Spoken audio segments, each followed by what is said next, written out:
بھائی نے 2 سوال کیے عنوان سے متعلق. ایک یہ کہ میں نے جو آیت پڑھی سورہ بقرہ کے 155 ولا تقولوا لمن يقتل في سبيل الله اموات بل احياء ولكن لا تشعرون، تو یہاں تو کہا گیا جو اللہ کی راہ میں مارے گئے انہیں مردہ نہ کہو، وہ تو زندہ ہے. ٹھیک ہے، تو اس کا کیا معنی ہوا؟ تو سب سے پہلی چیز جان لیجئے کہ یہاں اللہ نے فرمایا کہ جو اللہ کی راہ میں مارے گئے، یہ خصوصی آیت ہے صرف شہداء کے لیے اور کسی کے لیے نہیں. یہ خصوصی آیت ہے صرف شہداء کے لیے. ولا تقولوا لمن يقتل في سبيل الله، مت کہو ان لوگوں کے تعلق سے اللہ کے راہ میں مارے گئے مطلب شہداء. ٹھیک ہے، اموات مرے ہوئے ہیں. ٹھیک ہے، بل احیاء ہوں، جبکہ اللہ کے پاس زندہ ہے. لیکن آئیے آگے کی آیت کیسا کیا ہے؟ ولکن لا تشعرون، تم کو عقل نہیں کیسے زندہ ہے وہ، مطلب ہماری یہ زندگی نہیں ہے ان کی.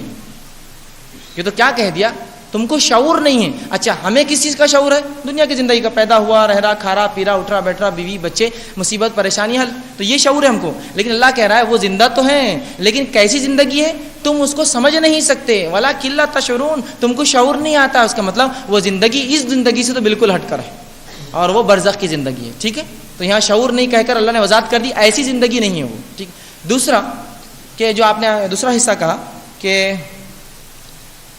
کیا تھا اس کا، ایک روح کو عذاب ہوتا ہے یا روح جسم میں ڈال کر جسم کو عذاب ہوتا ہے. تو یاد رکھیے یہاں دونوں ہی باتیں درست ہیں. رسول اللہ صلی اللہ علیہ وسلم فرماتے ہیں جب کسی شخص کو دفنایا جاتا ہے تو خبر اس کو دباتی ہے، تو یہ تو جسمانی ہوا، جسمانی ہوا.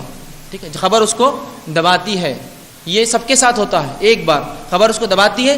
اور رسول اللہ فرماتے ہیں مومنوں کو ایسا دباتی ہے جیسا ماں اپنے بچے گود میں لے کر دباتی ہے. کافروں کو تو بالکل واقع میں یہ فزیکل بھی ہوتا ہے، یہ جسمانی بھی ہوتا ہے، اور ساتھ میں اس کے بعد پھر روحانی عذاب برزخ میں چلتا ہوتا ہے. تو اتنا جو حصہ حدیث میں ملتا ہے کہ اتنا اس پہ عذاب ہوتا ہے اتنی دیر جو روح اس کو دباتی ہے، جس طرح سے ایک ماں بچے کو مومن کے لیے اور کافر کے لیے، اور بقیہ عذاب اس کی روح کو بھی ہوتا ہے. اور اللہ قادر ہے اس پر کہ جسم کو بھی عذاب دے اور اس کے روح کو بھی عذاب دے. انشاءاللہ بس یہ آخری سوال رہیں گا.